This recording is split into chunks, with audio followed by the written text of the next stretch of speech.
This is the Firedog Podcast. The views and opinions presented on today's episode are those of the speaker and do not necessarily represent the views of the Department of Defense or the United States Air Force. Welcome, my name is Matt Wilson, here again with Ben Perry, and thank you for joining us on the Firedog Podcast for Part 2 of Episode 16 with the Air Force Fire Chief. In Part 2, we discussed diversity within the career field, changes to the civilian retirement coverage, and the long-term future of the Air Force Fire Service. Here with us again is Chief Jeff Wagner. Chief, I've heard you speak about diversity in the fire service before, specifically when it comes to race and gender, and I know that our career field demographics don't necessarily match that of the United States. So what are we doing about that, or is there anything that we can do to cross that bridge or bridge that gap? Yeah, no, that's a good question, and often it's a very uncomfortable question for folks. As you look at, this was one of the things that Chief Morris and I spent a good bit of time talking about when I was still relatively new in the job, and we got Chief identified to come in. So we got an opportunity to sit and talk about what are we interested in getting after as a career field, because we've got both sides of the coin here, so we've got the opportunity to go after some really cool stuff. So if you look at FES, civilian military combined, as you move up in grade, we get more male and we get whiter. And those two simple truths, just based on demographic, tells me that there's something wrong with that. I would argue that there's, very, very few females that have ever made it to a chief or a deputy seat.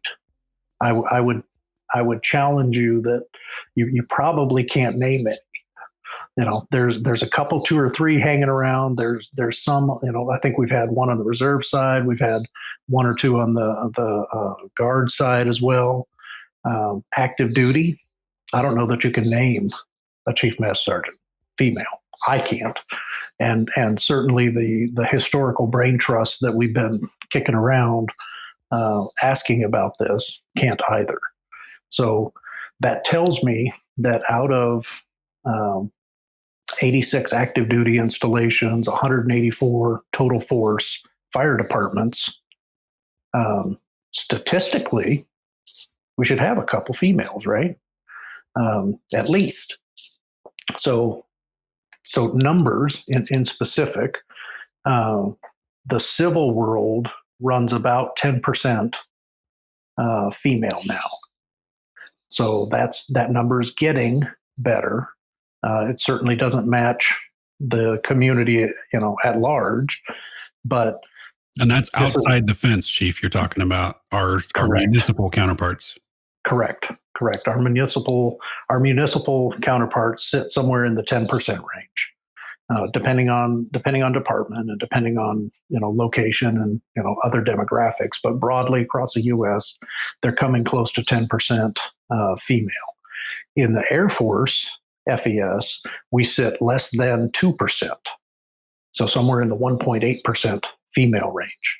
I think right now we have, as I recall, we've got 4 master sergeants and 3 tech sergeant females in FES. If you look in that same range, GS 10s and 11s on the civilian side, we've got 1. So that tells me there's a problem. So why aren't we promoting females at the same rate as we do males? Or even a closer to our normed demographic. So some of the things are easy. You can look at the military is a male-dominated industry. Are you saying that the situation is that FES isn't promoting women appropriately, or that women just aren't coming in? Right. So I think it's both. If you look at the number of females we have at the lowest levels, vice the number of females we have at the highest level, those numbers don't match. And those proportions don't match anywhere close. So we get that's a declining number of proportion, our overall total. So I don't think we are promoting at the same rate, and we are certainly not onboarding at the same rate. So our numbers are getting better, but they're not right. We should be pretty close to a reflection of our civilian world, right? With our demographics. This is just talking about male, female. These same concepts are true, when you talk about race. Our classic, minority groups, we don't promote them at the same rate as the white guys. So when you look at those two things combined, it gets pretty disturbing when you look up where we're at and how we're promoting leaders. So one of the things we're doing to get after that is trying to scope the problem, right? I need to know what's wrong if I'm going to try and fix it. So we've asked for a survey to be built. Chief Morris has been all over that with our contract support folks, building an actual survey to say, what do you perceive as the problem?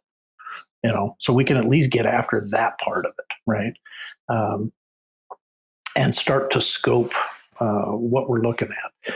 Is it, do we not have a gender problem, but we definitely have a race problem, or vice versa, or maybe both or none, but we won't know that until we at least reach out to everybody. So that survey is going to be coming out to everybody here before too much longer.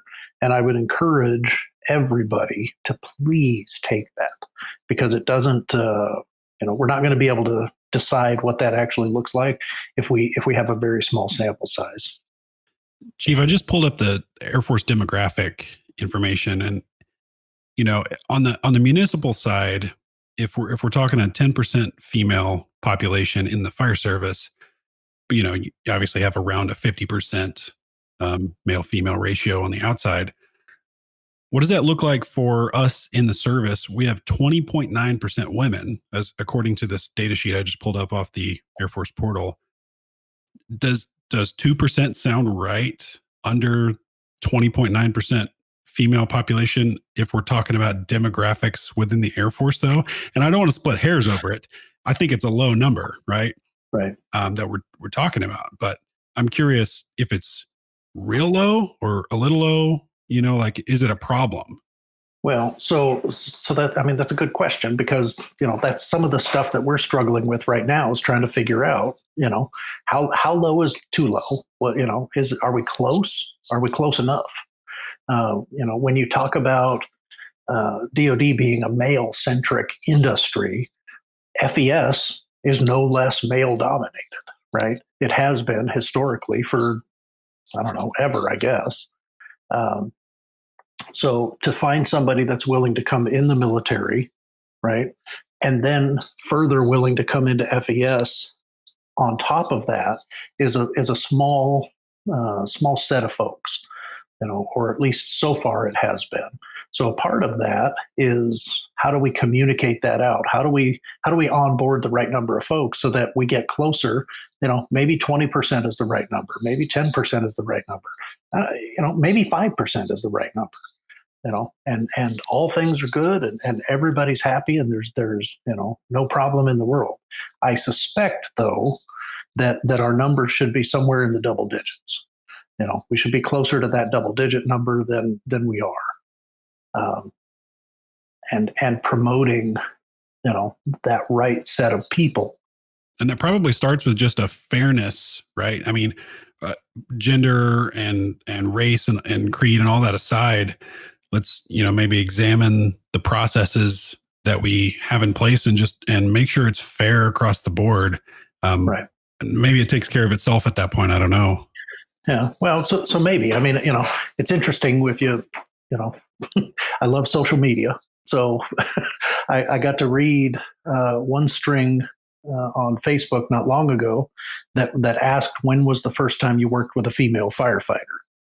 And to read the comments on there was just, it's entertaining to a point, but then you start getting a little disappointed going, you guys are Neanderthals. Some of you guys are just, well, they can't do the job, and they couldn't do this and they couldn't do that. Come on. There are dudes that can't do this job worth a damn. and I, to be blunt, I could care less how someone uses the bathroom if they can do the job.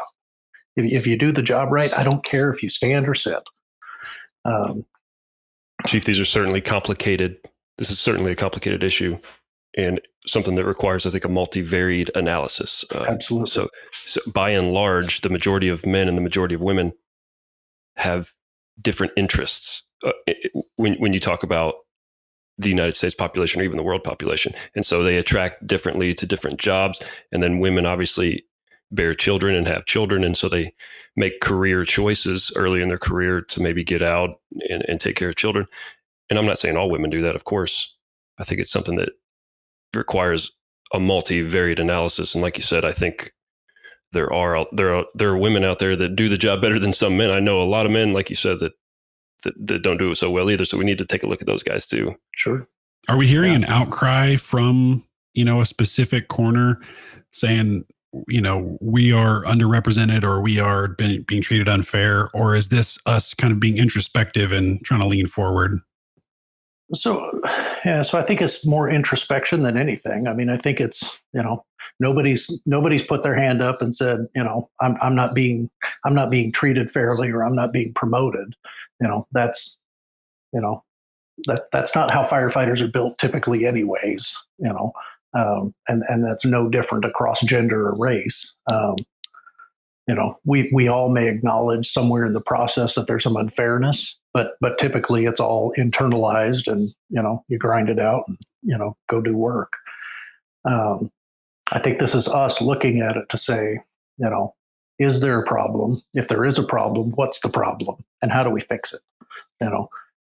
I'm under no illusion at all that this is something that can be fixed quickly.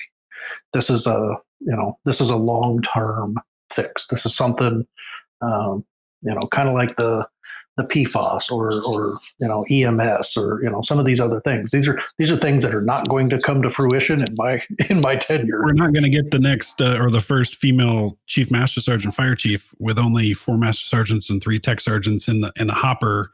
Right. Unless it's one of them, right? Like, right. We're not going to show up out of nowhere.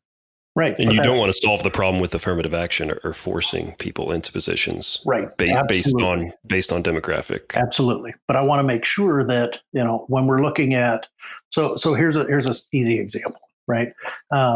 There's a seminar up in Spokane every year, September-ish, somewhere in that range. It's called Women in Fire. So it's based around female firefighters, right? So one of the training tracks that they have up there that very much interests me is how to get around the physicality of firefighting with a physically lower upper body strength. Just by and large, and no judgment either direction, but women tend to have a lower upper body physical strength, right? So how do you get around drags and carries and raising ladders, things like that, knowing that you have a lower, upper body strength? There's techniques, right? We got taught a lot of that stuff in tech school, but those techniques aren't necessarily designed to accommodate differences in physical strength.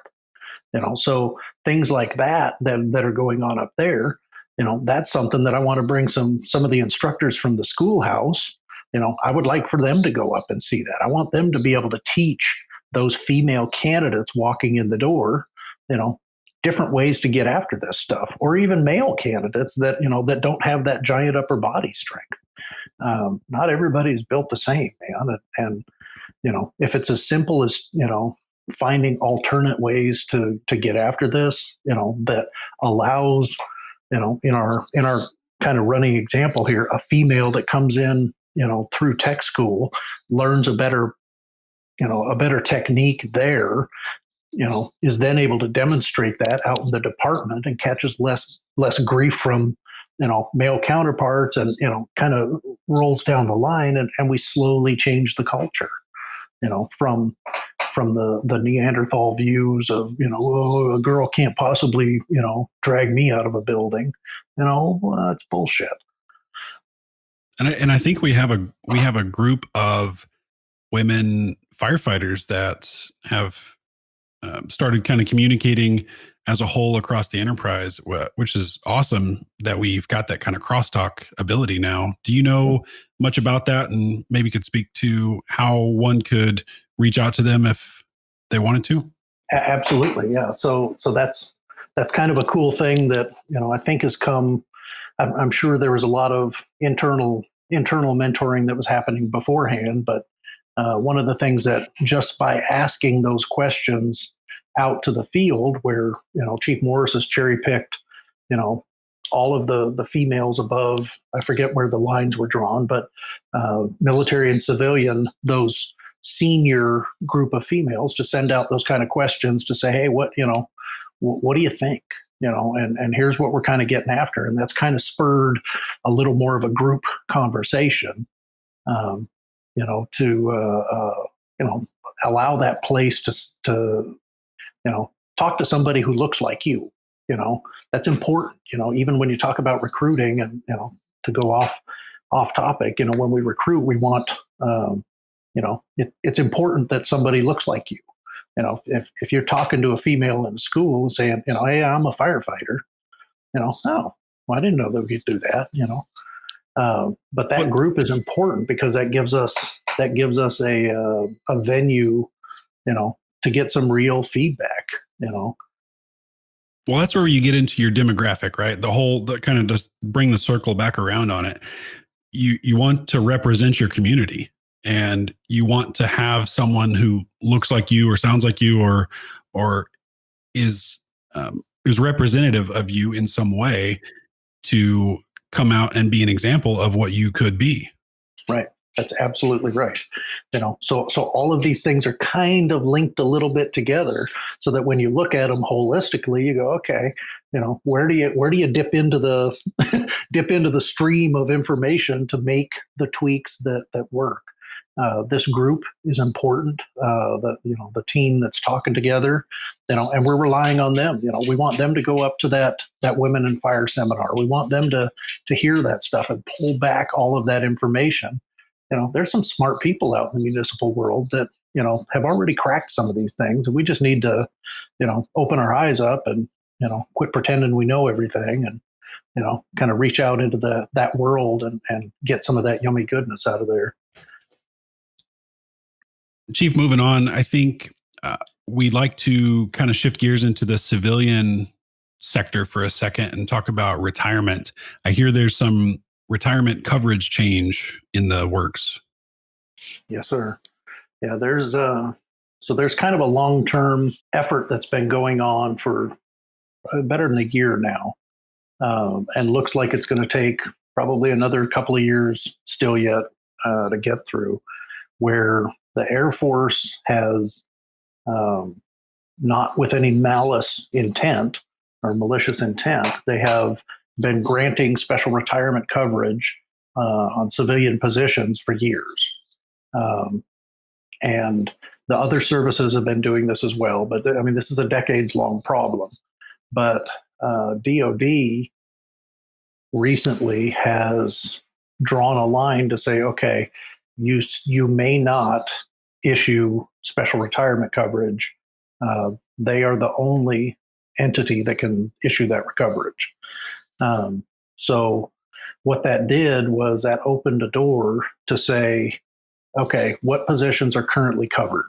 So so the civilians are probably very aware, but we have a very different system in FES for retirement than a normal GS employee, right? So we pay different percentages in, we have different timelines, and our eligibility to retire and our mandatory retire date of 57 are all connected back into that special retirement coverage.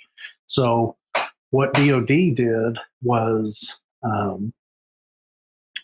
basically they rescinded coverage. Unless they have granted it, they said it is not valid. So that has potential to affect, I think we've got somewhere in the neighborhood of 2,400 GS firefighters. So there's the potential that there's a lot of folks affected by this. So we've gone through, and there's an entire group at AFPC that's working on this right now. And they're pushing the standard PDs, the SCPDs through right now through the process to get DoD coverage for them so that there's no negative impacts for firefighters, civilian firefighters. But the problem is not just the current PD you're on, but you have to have maintained retirement coverage through your entire civilian career. So they have to look retroactively at every PD you have been working under over the years. So potentially, myself, for example, I'm a victim of this very same thing. The PD I'm under today is not a retirement covered PD. So there's a potential that I could also lose my retirement coverage along with everybody else. So I don't think that's going to happen. I don't think that's going to happen in 99.9% of any of the looks that they have. But, today the risk exists.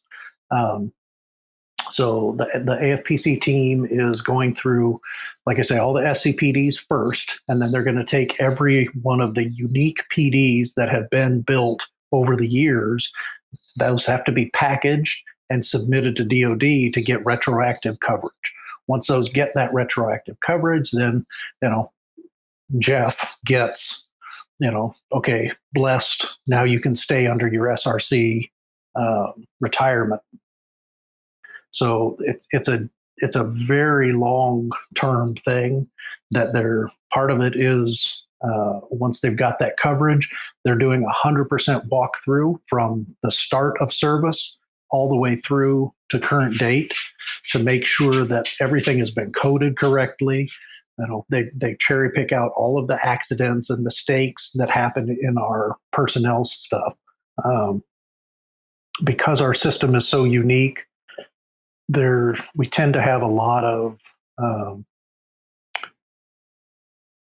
mistakes in the personnel world because, almost every employee that a staffer works with is going to be under a normal GS retirement. And then you have the oddball comes in, us and cops and air traffic control are all under the same system.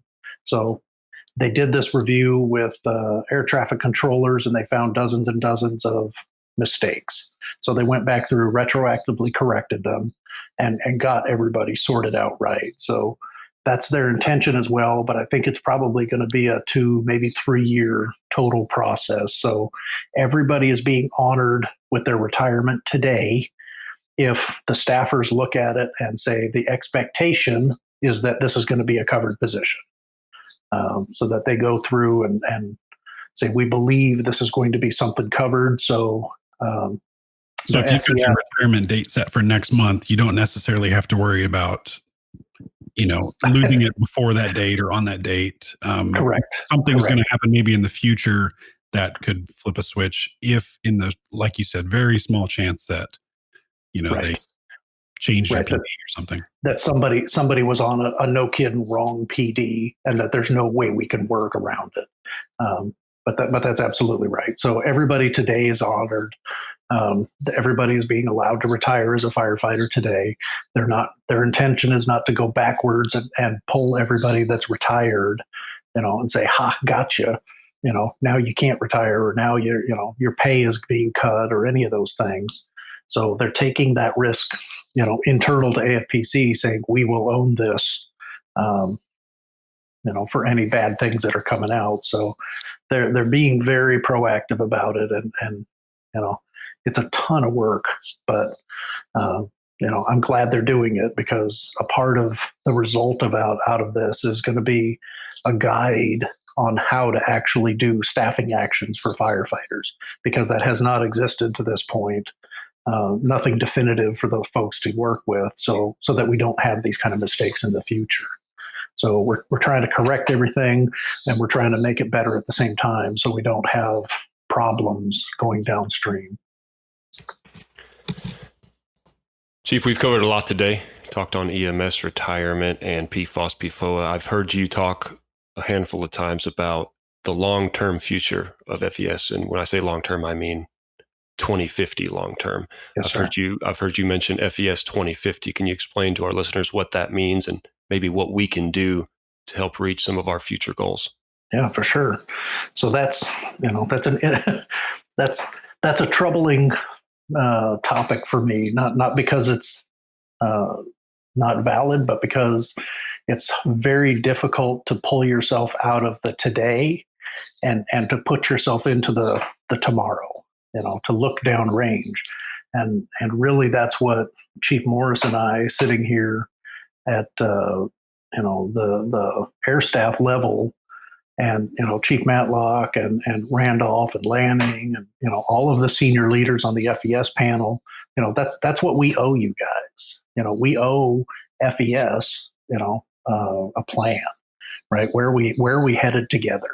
So back in 2018, I think end of the year, I signed out a strategic plan for FES that was based on feedback from the field to say, here's what we think the problems are. Right. Here's where we think, we suck at training tracking, and, oh my God, I can't believe you're making firefighters jump from tech school right into driver operator certifications, and, those things. So we've taken all that and we framed it into a strategic plan. Well, that's awesome, but that only gets us so far, right? That's a 5-year look. Knowing that so many of the things that we're working on are long term. They're 10, 15, 20-year culture changes. That's one of the things that's kind of driven us to kind of back up a little bit further and to open the aperture up and say, so 30 years from now, what should FES look like?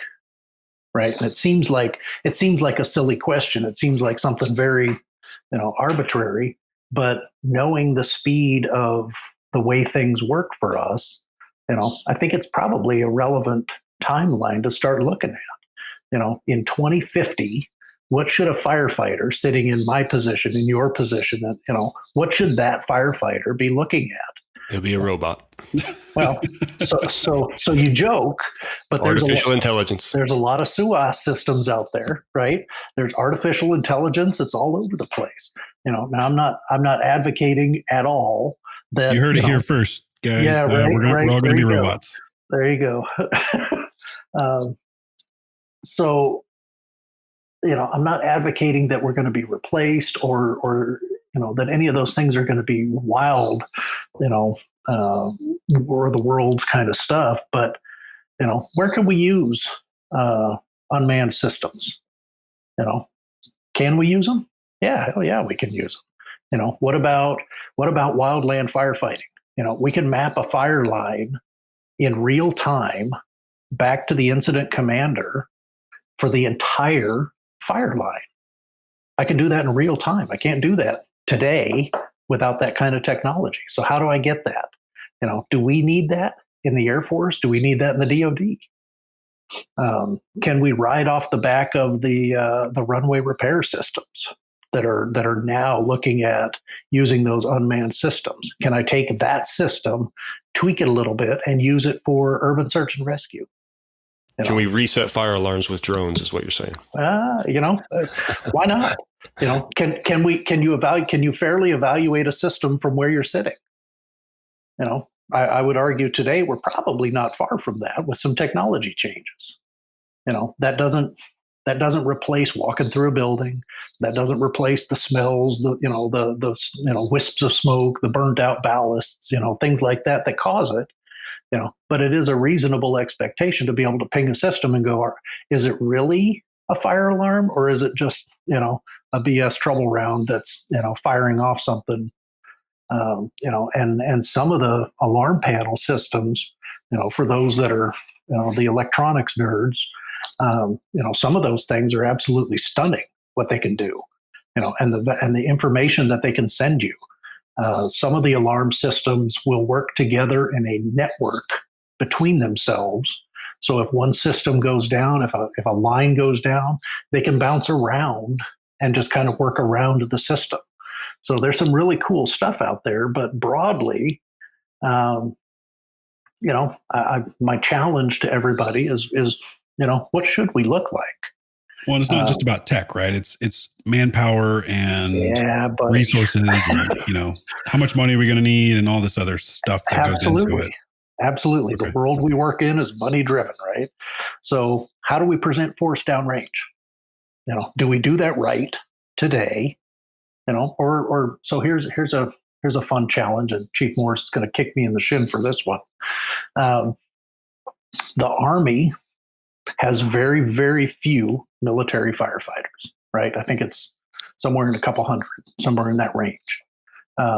They use those for that expeditionary front end, and then they just contract behind it. Do they have it right, or do we have it right? Well, there's certainly continuity with contractors and civilians, and so that's definitely a positive. Right. So, so I would challenge, maybe we present force differently when we go downrange. When you go into Bagram, the level of service is based on an in-garrison requirement, right? So you get the same level of coverage at Bagram as you do when you drive into or fly into Maxwell, right? So we're basing that on an in-garrison expectation. So I would argue, do we care about that downrange? Is that level of expectation the same? Should we have 13,000 gallons of water sitting at Bagram? Maybe.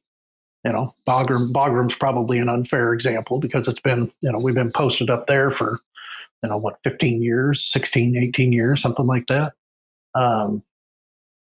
So maybe that's less of a expeditionary location and more of a fixed forward location. So, I think the buzzword is enduring. Sure. Yeah. Sure. But it goes to the larger question though of how do we present force? Is a UHP set up on the back of a 6x6 Gator the right answer at a FOB? Instead of pushing a P-19, out to one of those locations, can you do it with a herd of, a little herd of gators riding around? So how do we determine all this far out? Are we using, computational analysis, or are we just kind of pulling, 8-ball out? What's the methodology of figuring out what we're going to look like in 30 years?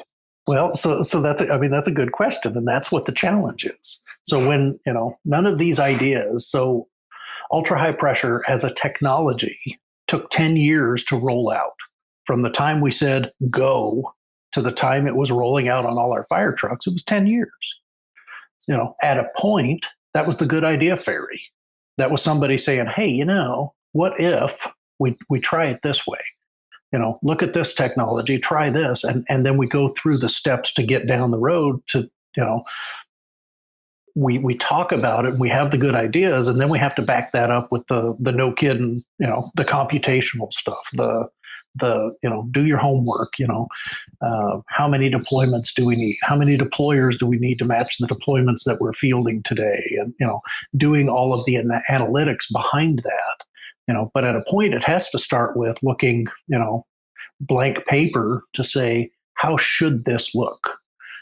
That's one of the things that we've strived for with the EMS program. Not being constrained by what exists today, but more appropriately, what should this look like? When all the dust settles with EMS, what should EMS look like in the Air Force? I don't care what the rules are today. I don't care what the AFIs say. That's completely arbitrary to me, insofar as we can shape that, right? We can make that what we need it to be. So the start of it, sometimes really is, just a good idea, or in my case, sometimes a sketchy idea where you go, hey, and Chief Morris gets to, smack me on the back of the head and tell me, no, that's not a good idea. And here's why. Well, to make progress, there needs to be failure. That's inevitable. Sure. So is there anything on paper that describes or outlines a 2050 plan? So not yet, but it's on the radar. It's something on my list, on my very short list of things that I want to get after this year, is to truly frame around that and what is the expectation, because if we just kick it around as a topic on the podcast, it's going to last, and assuming anybody listens to me, drone on for a while, they may hear it, they may not. But we have to codify it. We have to put it in, put it down on paper and actually, execute it, get after it. Now, this isn't a new process, right? Of kind of thinking 30 years down the road. Like in theory, in 1990, someone was sitting around doing this about 2020. So that's interesting. So I don't know if we've done this in FES, not like this, maybe. I'm the optimist in me thinks that, everybody that's ever driven the ship for FES has had that long range view, and I would argue that many of them, absolutely have. There's something that they're looking downstream to go, this is what I want to get after 20 years from now or 30 years from now. But I don't know. I've not seen anything written down that says, hey, here's what we think. But if you zoom out a little bit, the DoD does this all the time, right? We do a 30-year plan. We do a 30-year vision. Here's where we should be working towards 30 years from now. 5 years is easy. We can get after that. I'm close to 2 years into this job already. So, I'm damn near halfway there. That's that's easy. How do we compete with our adversaries in the future? I heard Elon Musk talk about unpiloted aircraft, and that's the big future. Right. The pilots are going to be obsolete eventually, according to him, of course. Yeah. So there's a couple things. So I got to talk to Chief King up at Wright Pat, and of course that's the center of all the crazy research that happens in the Air Force. All the weird stuff is up there, aliens included, I'm pretty sure, but.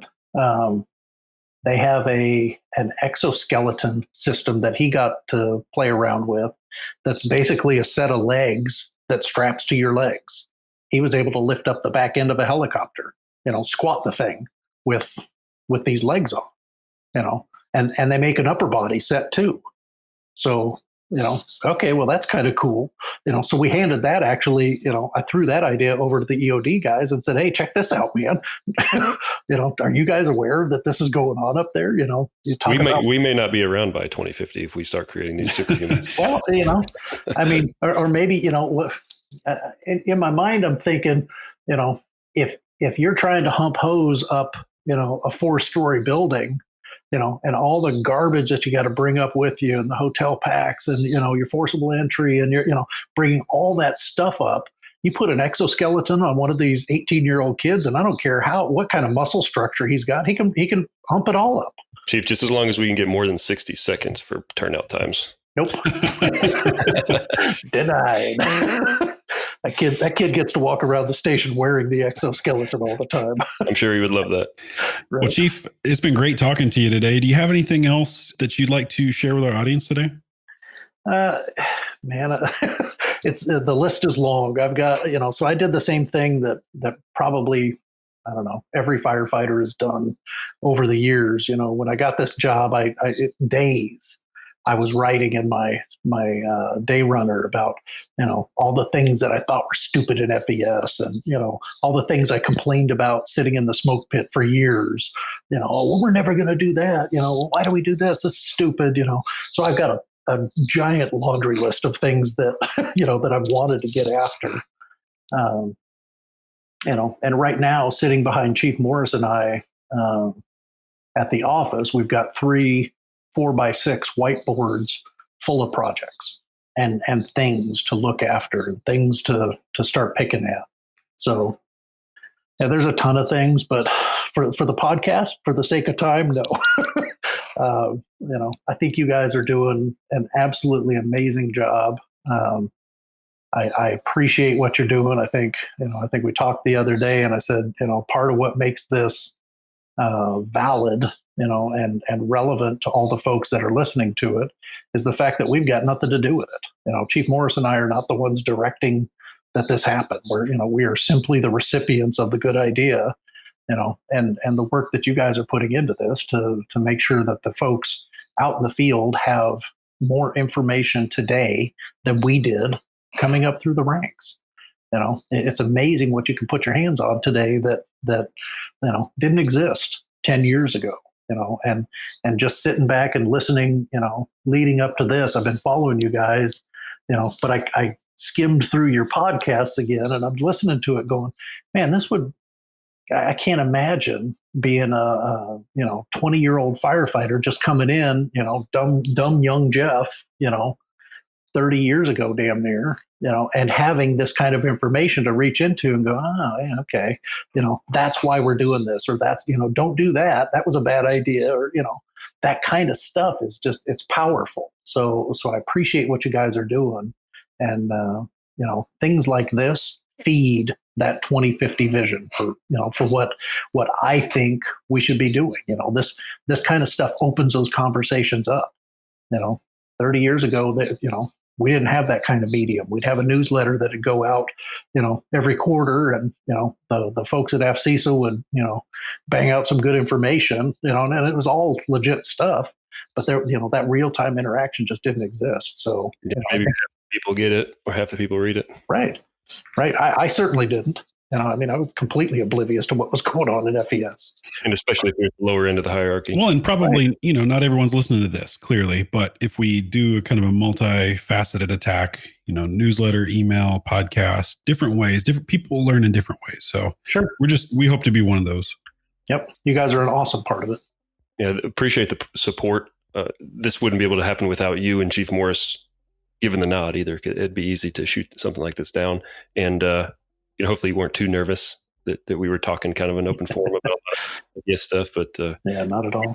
We've been trying to watch it. So we've been, so we appreciate the support. And these episodes are archived too. So like you said, they'll be here for as long as the podcasts are relevant or around. Right. They'll be here for years to come. So people can reach and see progress we made too. Absolutely. 3 or 4 years from now, when EMS, maybe doesn't happen, and somebody's going to reach back and go, but you said, and here's the quote. All right, Chief. Well, we appreciate your time. All right, fellas. I appreciate everything you're doing, and thanks for having me on. Thank you for listening to part 2 of this episode of the Firedog Podcast. You can find more content just like this regularly posted to our Facebook page at facebook.com/the Firedog Podcast. That's facebook.com/the 𝗬𝗍𝗄𝐺 podcast. You can also now find us on Instagram and LinkedIn. Please don't forget to subscribe, rate, review, and share this podcast with your friends and coworkers. This is host Matt Wilson with co-host Ben Perry and guest Chief Jeff Wagner. Until next time, stay safe.